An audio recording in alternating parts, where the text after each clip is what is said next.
हर शुक्रवार वो मुस्कुराकर कहती थी, मुझे मायके छोड़ दो, माँ अकेली है।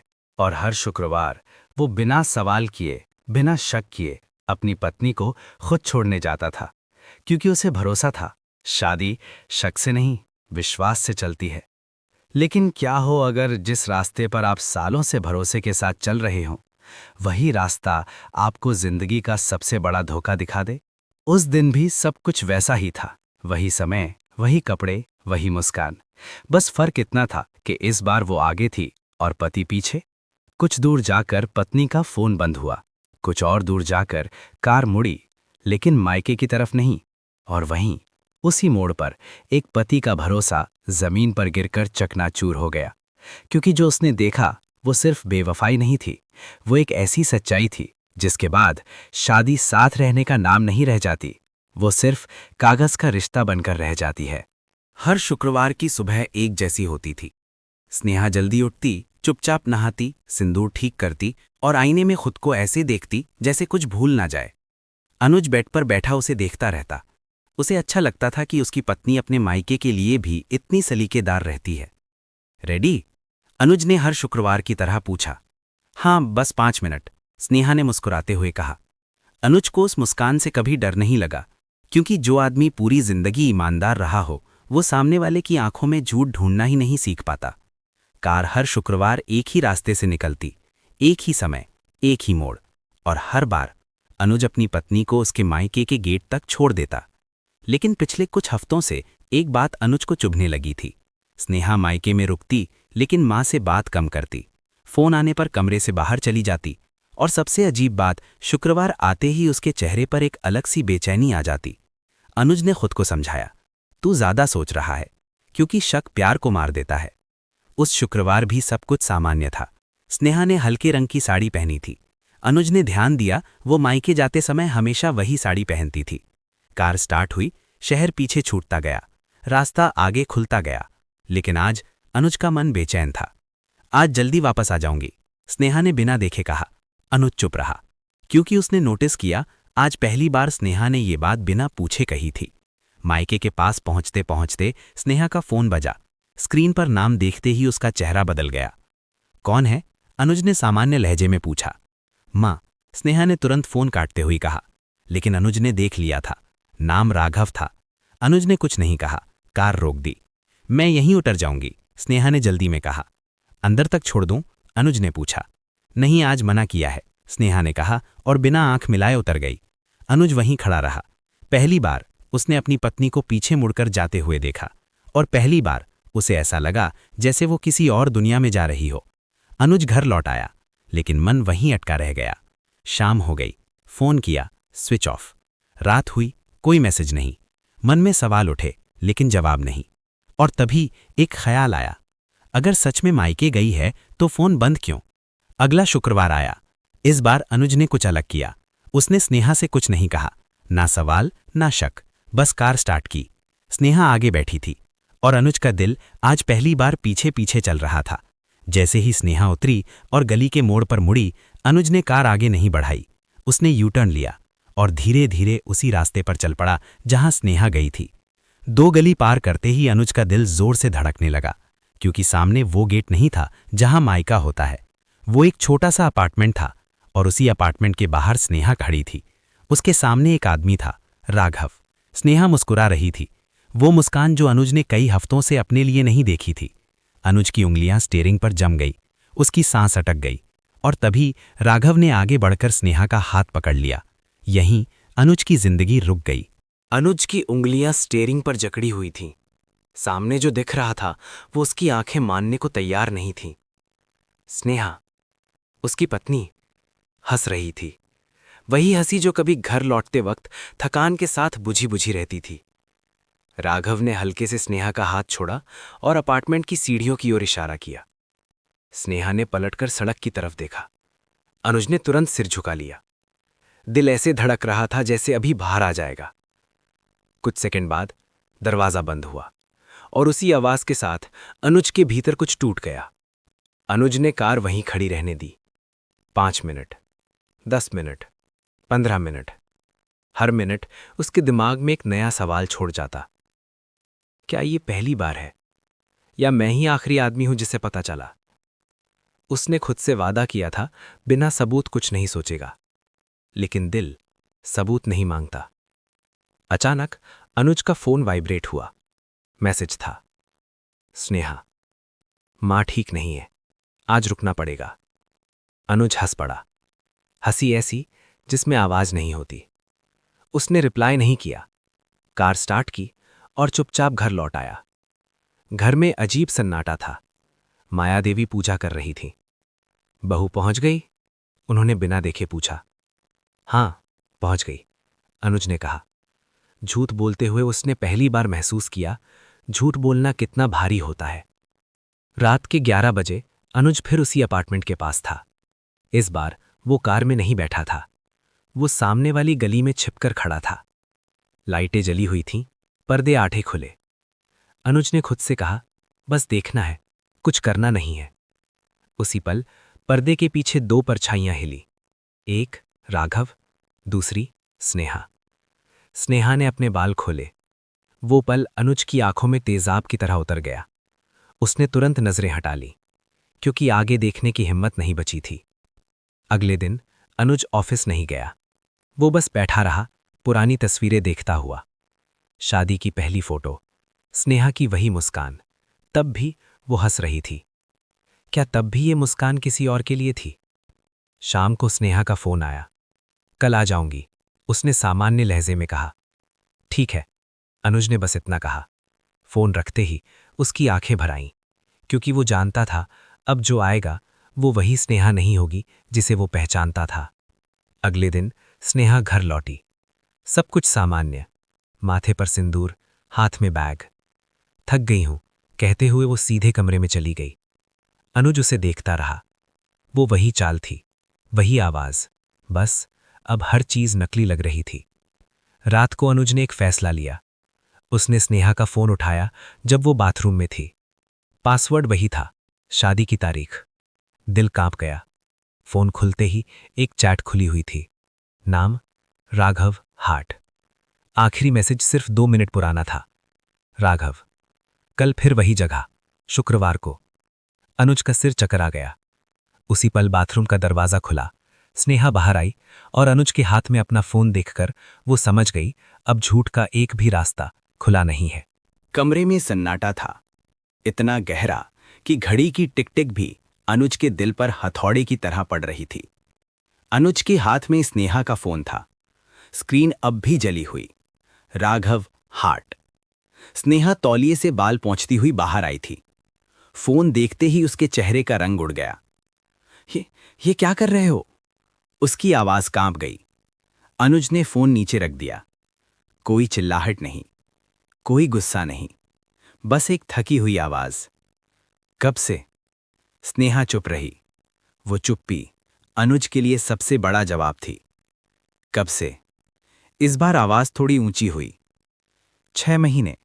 स्नेहा ने आंखें झुकाकर कहा। 6 महीने। अनुज के दिमाग में 600 सवाल एक साथ फूट पड़े। 6 महीने के शुक्रवार, 6 महीने के झूठ, 6 महीने की वो मुस्कानें जो अब जहर लग रही थीं। मायके? अनुज ने बस एक शब्द कहा। स्नेहा ने सिर हिला दिया, नकार में। अनुज हल्का सा हंसा। तुम मेरी मां से हर बार झूठ क्यों कहलवाया? स्नेहा की आंखों में आंसू आ गए। मैंने चाहा था आपको कभी पता न चले। वो वाक्य अनुज के सीने में घुस गया। मतलब अगर वो पीछे ना जाता तो ये झूठ जिंदगी भर चलता। राघव कौन है? अनुज ने पूछा। स्नेहा बेड पर बैठ गई। कॉलेज का दोस्त। फिर सब बदल गया। शुक्रवार ही क्यों? अनुज की आवाज भारी हो गई। क्योंकि आप ऑफिस में देर से आते हो और मां को लगता था मैं उनके पास हूं। हर जवाब एक नया घाव बन रहा था। तभी दरवाजे पर दस्तक हुई। अनुज, खाना लगा दूं? माया देवी की आवाज थी। अनुज ने आंखें बंद कर लीं। उस मां को क्या बताए जिसने इस शादी को मंदिर समझकर जिया था। नहीं मां, थोड़ा सिरदर्द है, अनुज ने खुद को संभालते हुए कहा। स्नेहा की आंखों से आंसू बह निकले, लेकिन अनुज जानता था ये आंसू पछतावे के नहीं, पकड़े जाने के थे। रात गहरी हो गई। दोनों के बीच एक ही बिस्तर था, पर दूरी मीलों की। अनुज करवट बदलकर बोला, क्या तुम मुझसे प्यार करती हो? काफी देर बाद स्नेहा ने कहा, पता नहीं। ये जवाब अनुज के लिए सबसे खतरनाक था। अगली सुबह अनुज ऑफिस चला गया, लेकिन ऑफिस में वो कुर्सी पर नहीं, कल की रात में बैठा था। दोपहर में एक अनजान नंबर से कॉल आया। अनुज शर्मा बोल रहे हैं? दूसरी तरफ मर्दाना आवाज थी। हाँ। अनुज का दिल तेज धड़कने लगा। मुझे आपसे मिलना है, राघव ने कहा। आज शाम, कॉफी शॉप में। अनुज ने फोन काट दिया। हाथ कांप रहे थे। शाम को अनुज कॉफी शॉप पहुंचा। सामने राघव बैठा था, आत्मविश्वास से भरा हुआ। सॉरी, राघव ने कहा, लेकिन स्नेहा खुश मेरे साथ है। अनुज ने उसकी तरफ देखा। तुम्हें? अनुज ने पूछा। राघव चुप हो गया। वो चुप्पी स्नेहा की चुप्पी से अलग नहीं थी। तुम जानते हो वो शादीशुदा है? अनुज ने पूछा। हाँ, राघव ने बिना झिझक कहा। फिर भी दिल नहीं मानता। अनुज उठ खड़ा हुआ। दिल नहीं मानता इसलिए किसी और की जिंदगी जला दी? कॉफी शॉप में लोग देखने लगे। राघव ने आवाज धीमी की। वो आपको छोड़ देगी। ये शब्द अनुज के कानों में हथौड़े की तरह गिरे। रात को अनुज घर लौटा। स्नेहा सो रही थी। तकिए के नीचे फोन रखा था। अनुज ने चुपचाप फोन निकाला। नई चैट खुली। राघव, आज उससे मिल लिया, अब फैसला तुम्हें करना है। अनुज का हाथ कांप गया, क्योंकि अब फैसला उसका नहीं, स्नेहा का था। सुबह की रोशनी कमरे में फैल चुकी थी, लेकिन अनुज की आंखों में रात अब भी अटकी हुई थी। स्नेहा उठी। उसने अनुज को बैठा देखा, एक ही जगह, एक ही हालत में। तुम सोए नहीं? उसने धीरे से पूछा। अनुज ने जवाब नहीं दिया। वो उस इंसान को देख रहा था जिसके साथ उसने पूरी जिंदगी बिताने का वादा किया था और जो अब उसे पहचान में नहीं आ रही थी। राघव का मैसेज देखा? स्नेहा ने हिम्मत करके पूछा। अनुज ने सिर हिलाया। हाँ। तो? अनुज पहली बार सीधे उसकी आंखों में देखा। तो अब तुम तय करो, उसने कहा। मैं नहीं। ये शब्द स्नेहा के लिए उम्मीद नहीं, डर बनकर आए। दोपहर में मायादेवी कमरे में आई। बहू, सब ठीक तो है? उन्होंने प्यार से पूछा। स्नेहा चुप रही। अनुज ने मां की तरफ देखा और पहली बार उसकी आंखों में झूठ छुपाने की ताकत नहीं बची। मां, अगर कोई रिश्ता आपको रोज तोड़ता रहे तो क्या उसे निभाना जरूरी है? मायादेवी सन्न रह गई। ये कैसा सवाल है? अनुज खड़ा हो गया। बस इतना समझ लीजिए, आपका बेटा थक गया है। शाम होते होते स्नेहा तैयार होने लगी। हल्का मेकअप, सादा साड़ी। अनुज समझ गया वो मिलने जा रही है। कहाँ? उसने पूछा। सच बताने, स्नेहा ने कहा। किसे? खुद को। और इतना कहकर वो बाहर चली गई। अनुज अकेला रह गया।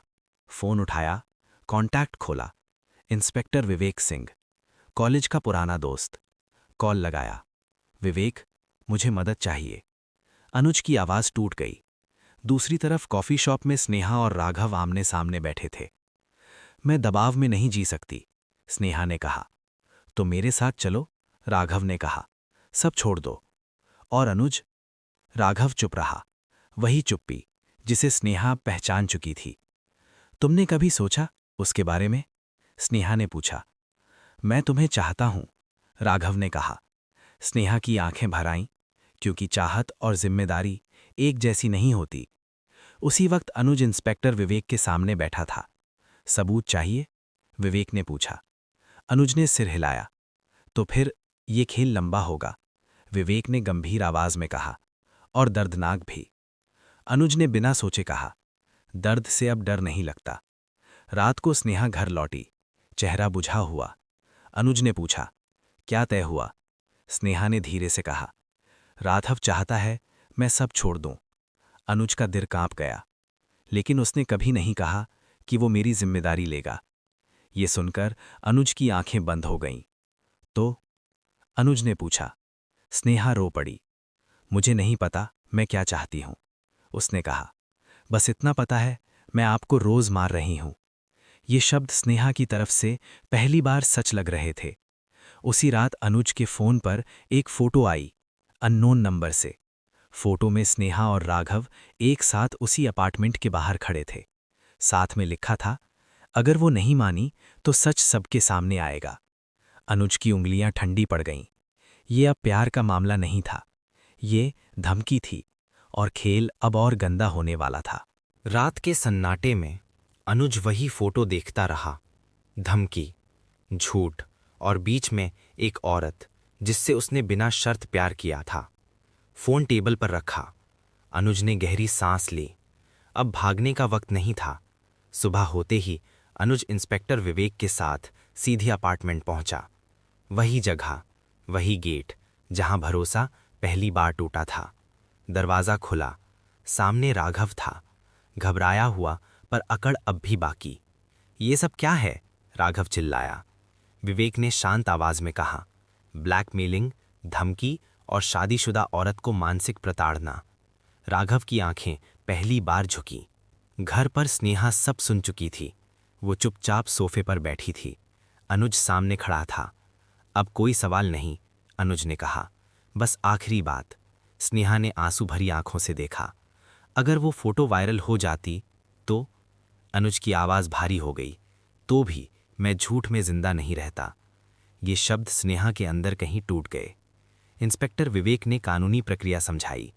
शादी बचानी है या ख़त्म करनी है, फैसला तुम्हारा है, विवेक ने कहा।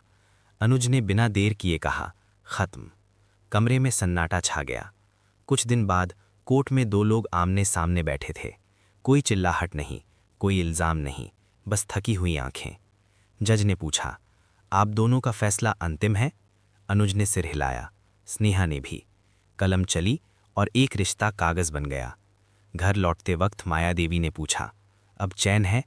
अनुज ने धीमे से कहा, दर्द है माँ, पर झूठ नहीं। माया देवी की आंखों से आंसू गिर पड़े।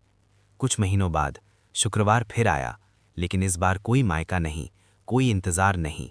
अनुज अकेला था। फ़ोन कप हाथ में लेकर खिड़की से बाहर देख रहा था। फ़ोन पर एक नोटिफिकेशन आया, सॉरी, मैं खुद से हार गई। अनुज ने मैसेज डिलीट कर दिया, क्योंकि कुछ जवाब देने के लिए नहीं होते। अनुज ने डायरी खोली और एक लाइन लिखी, भरोसा टूटे तो शोर मत करो, खुद को बचा लो। खिड़की के बाहर शहर चलता रहा और अंदर एक आदमी धीरे धीरे फिर से जीना सीख रहा था। कुछ रिश्ते बचाए नहीं जाते, बस छोड़ दिए जाते हैं।